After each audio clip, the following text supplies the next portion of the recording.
Bonjour tout le monde, bienvenue au premier face-à-face de mai 2012 qui s'appellera, comme vous le verrez sous le titre, le face-à-face d'avril 2012. J'en ai pas fait en avril, je vais vous en faire deux en mai. La raison pour laquelle je l'appelle avril, c'est que ça va être plus facile pour tout le monde lorsque ceux qui arriveront pour faire le tour des face-à-face sur la page YouTube pourront savoir pas mal dans quel ordre ils ont été faits et n'auront pas à chercher mais où est donc celui d'avril 2012, ne voulant pas créer de mystère. Je vais donc appeler ce premier de mai, face-à-face d'avril 2012. Je vous avais demandé des questions, fait qu'on va passer à ça tout de suite. Il y a Anouk qui me demandait le manque de guts ou motivation quand on est seul est très difficile à gérer. À deux, on se booste mutuellement, mais seul, ça prend un méchant coup de pied au derrière. Je l'ai fait quelques fois, mais c'est de maintenir la cadence que je trouve très difficile.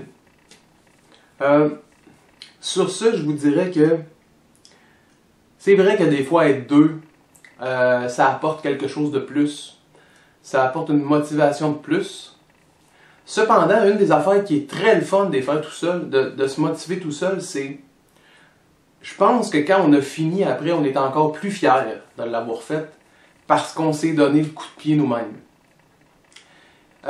Je comprends le désir, des fois, d'avoir quelqu'un avec qui on peut se motiver à ce que ce soit faire un défi de perte de poids, se mettre un certain nombre de livres, un temps donné, tout ça. Je peux comprendre le désir de trouver quelqu'un pour arriver à faire ça un peu en équipe. Mais je vous dirais que si ça fait très longtemps que vous cherchez un coéquipier pour vous entraîner ou pour perdre du poids, si ça fait des mois que vous cherchez quelqu'un puis que ça n'arrive pas, la vie des fois nous envoie des signes. Et puis, ce signe-là, dans ce cas-là, ça peut être justement que c'est le temps que vous fassiez quelque chose par vous-même. Donc, sur ça, c'est pas mal à ça que je répondrai. Une question que j'ai reçue qui n'était pas dans le même post, mais que j'ai reçue ce matin ou hier, en fait, un commentaire qui m'a vraiment fait allumer puis qui a fait que j'ai eu le goût vraiment de faire le face-à-face aujourd'hui.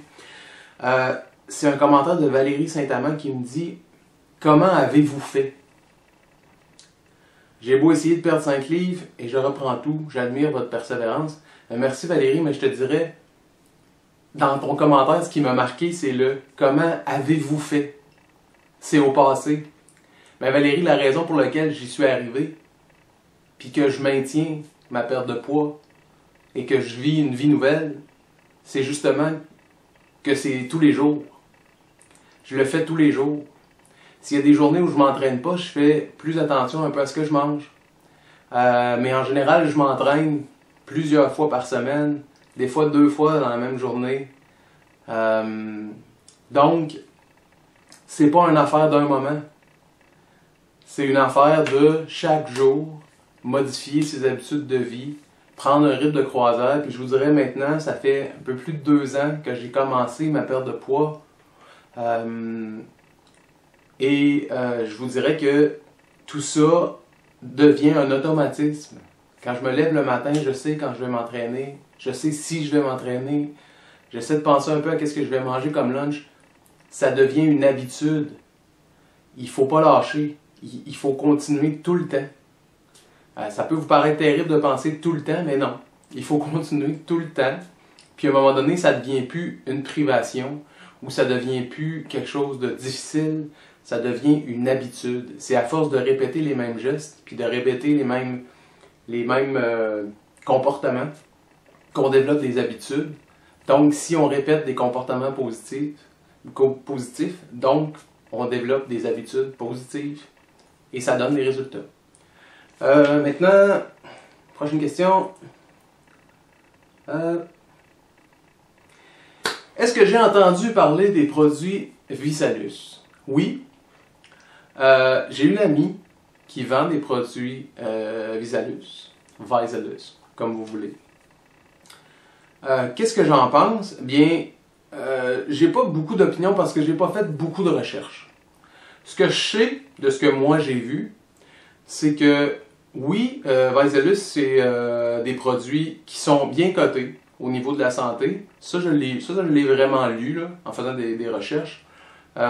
Et que c'était pas des recherches qui venaient de Visalus, c'était des études, tout ça. C'est des bons produits. Certaines des personnes qui m'ont contacté à propos des produits Visalus sont inquiets à cause du système de vente et d'encourager les gens à devenir eux aussi vendeurs, tout ça. Les gens me parlaient de système pyramidal. À ce que je sache, et à ce que j'ai vu comme étude, Vaisalus pour moi, c'est un système de vente qui ressemble à celui de Beachbody.com aux États-Unis, qui vendent eux aussi un produit qui ressemble à Vaisalus, mais qui s'appelle Shakeology. Mais eux, en plus, vendent des programmes d'entraînement, dont Insanity et tout ça. Et dans le fond, Vaisalus, c'est un système comme Tupperware ou Avon ou tout ça. C'est de la vente, mais à ce que je sache, il n'y a rien d'illégal là-dedans.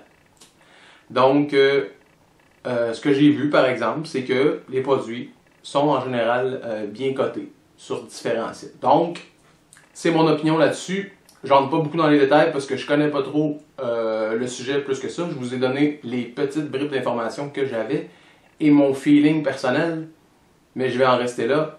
Donc, maintenant, Joanie Bouchard qui me parle des fringales incontrôlables. J'essaie de les calmer avec un légume quelconque, mais aucun résultat. On fait quoi?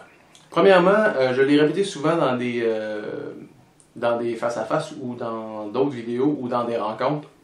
Très souvent, très souvent, on pense qu'on a faim et en fait, on a soif. C'est important de boire une bonne quantité d'eau par jour.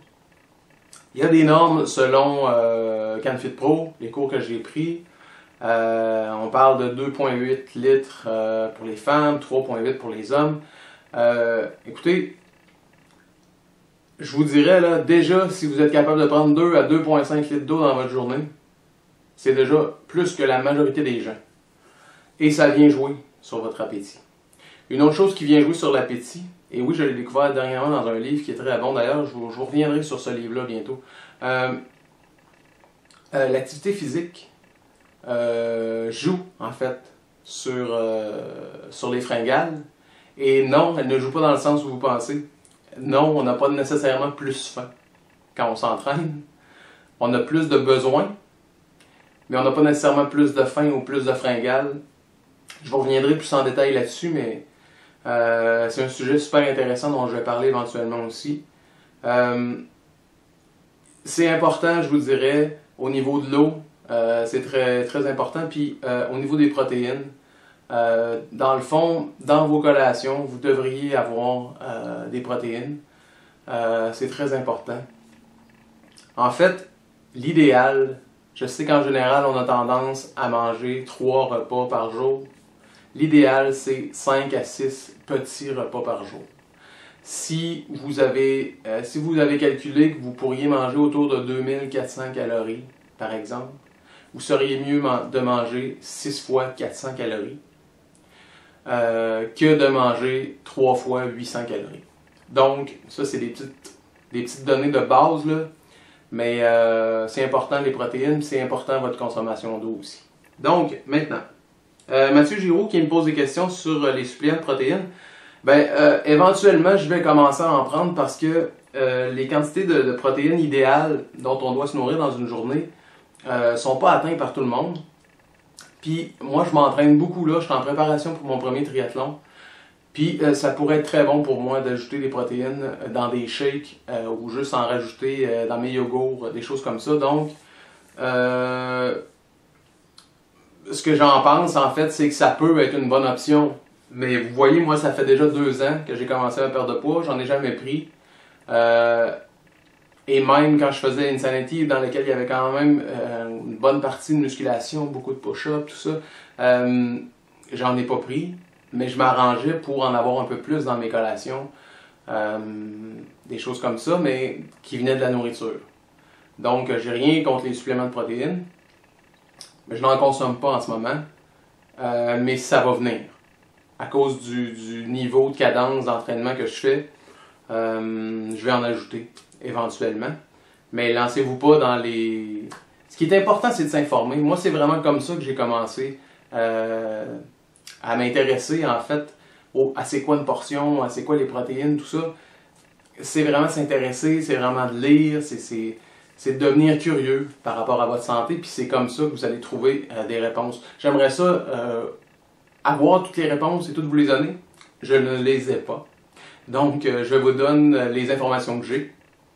Et si je n'ai pas réponse à toutes vos questions, vous pouvez toujours chercher d'autres sources. C'est comme ça qu'on devient... moi, j'étais vraiment devenir curieux par rapport à tout ça, donc j'ai trouvé des infos là-dessus. Quand je me posais une question sur quelque chose, j'allais fouiller. Et quand tu vois qu'une information revient souvent sur des sites fiables, en général, c'est assez fiable. On est rendu à 10 minutes. Je vais y aller avec peut-être une dernière question.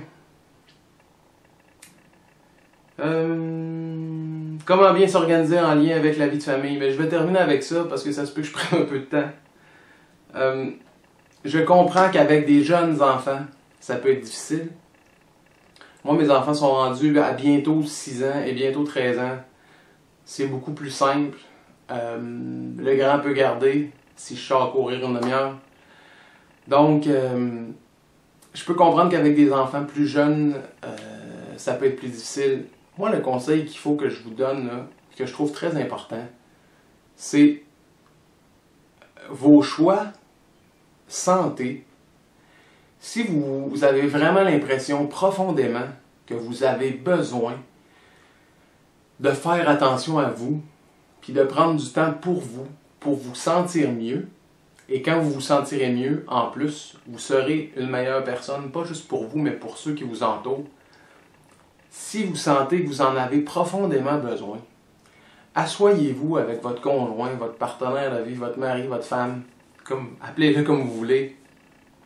Asseyez-vous avec cette personne-là et dites-lui à quel point pour vous c'est important, que ce soit de vous remettre en forme après l'accouchement, que ce soit de pouvoir avoir une demi-heure à vous où vous vous entraînez en faisant un DVD.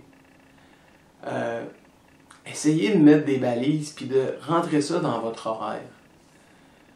Moi, j'étais un gars qui se couchait très tard. Je n'étais jamais couché avant 1h du matin, normalement. Je peux plus faire ça. Parce que je me mets des buts, puis ces buts, pour les atteindre, il faut que je m'entraîne. Là, j'ai mon triathlon qui s'en vient. Je dois beaucoup travailler sur ma natation. J'essaie d'y aller 3 ou 4 fois par semaine. Même quand j'étais à Vancouver la semaine passée, je suis allé à la piscine de l'hôtel parce que j'ai pas le choix. Je me suis mis des objectifs, je veux les atteindre, donc je travaille pour. Mais dans mes 4 fois de piscine, il y a une fois que c'est à 7h le matin. Puis si je veux être dans la piscine à 7h, pour être revenu à 8, pour accompagner ma fille à l'arrêt d'autobus, puis que je veux aller travailler un 30-40 minutes technique, ben il faut que je sois levé à 6h, que je prépare mes affaires, que je mange, puis que je m'en aille à la piscine. C'est ça que j'ai fait ce matin. Mais quand je me suis levé à 6h, ma blonde, elle, était déjà levée depuis 5h. Parce que ma blonde s'est inscrite au gym, puis le gym est ouvert 24 heures. Puis pour avoir le temps de s'entraîner, avant que moi j'aille m'entraîner, puis pouvoir faire sa journée, elle s'est levée à 5h pour aller au gym. Ben moi, j'y lève mon chapeau, parce qu'elle travaille 10 heures par jour, puis parce que elle, ça lui fait du bien de s'entraîner, puis elle a trouvé le moyen de le faire quand même. Bien sûr, maintenant, je me couche plus à 1h du matin. Hier, à 10h, j'étais couché. Moi, 7 heures de sommeil, puis 7h30 de sommeil, j'en ai assez. Hier, à 10h, j'étais couché, j'étais fatigué parce que j'avais fait un gros entraînement dans la journée. J'avais fait mes 3 disciplines pour le triathlon dans la même avant-midi. Donc, à 10h, j'étais couché. À 5h15, j'étais réveillé. À 7h, j'étais dans la piscine. Là, j'étais en train de vous faire un face-à-face. Et je m'en vais travailler tantôt. Donc, il y a moyen de s'organiser. Mais il faut dire ce qu'on veut. Si vous sentez que votre conjoint ne vous appuie pas, vous devez lui dire absolument à quel point c'est important pour vous. Puis à partir du moment où vous lui aurez expliqué, ben vous pourrez faire des choix en famille de comment vous séparer votre temps pour réussir à vous entraîner. Puis un des trucs aussi, c'est des fois s'entraîner, ça peut être juste bouger. Puis bouger 1 heure en famille, comme on a fait l'année passée, j'ai fait un petit vidéo vite cardio famille. On avait joué un jeu pendant 10 minutes à peu près, puis c'était un bon 10 minutes de cardio. Là. Donc, essayez vraiment de l'intégrer dans votre vie de tous les jours. Puis dites à votre partenaire de vie, dites-lui à quel point c'est important pour vous d'intégrer ça dans votre horaire. Donc, ça va être ça pour le face-à-face d'avril. 2012. On se revoit, écoutez, peut-être dans quelques jours. J'aurai déjà, parce que je pourrais continuer de répondre à ces questions-là, puis vous arriver avec peut-être un petit sujet par la bande en même temps. Donc, si vous avez d'autres questions, vous n'hésitez pas. En attendant, continuez de bouger.